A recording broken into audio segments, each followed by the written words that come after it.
Hello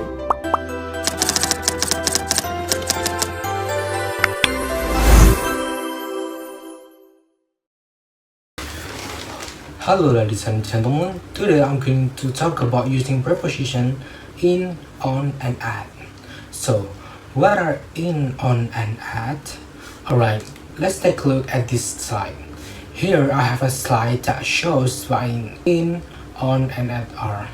As you can see here, they are prepositions used to talk about time and place. On the left side, you can see the preposition of times. In is used for general and longer periods. On is used for specific days and dates. At is used for exact times. On the right side, you can see the preposition of place. In is used for larger or enclosed area. On is used for surfaces. At is used for specific point or location. So, as you can see here, the difference depend on how general or specific the time and place are. Now, have a look at this slide. This slide is about in. At the top, you can see the example. On the left side, we use in for time such as in July and in 2026. On the right side, you can see the example of place like in Rome and Indonesia. As you can see here, in is used for general situation, longer periods, and larger areas. Next is using on. Okay, let's take a look at this slide. This slide shows how to use on. On the left side, you can see the examples of days and dates such as on Monday and on 5th May.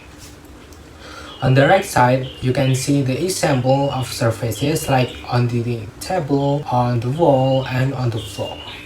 So as you can see here, we use on for more specific time and for things located on the surface.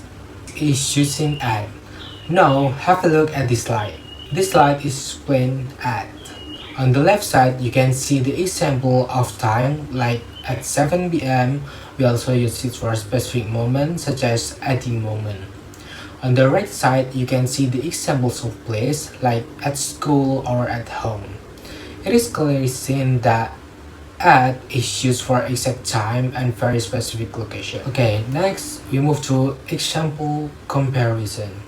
Before moving on, let me show you this example. Can everybody see that?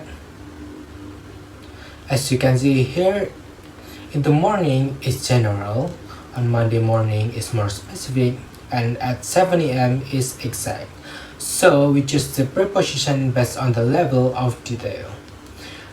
Is this clear now for everyone? Alright, let's take a look at the final slide. At the bottom, you can see the conclusion. This slide shows that in is used for general, on is specific, and at is exact. I think that's all about in, on, and at. Thank you for your attention. Cheerio!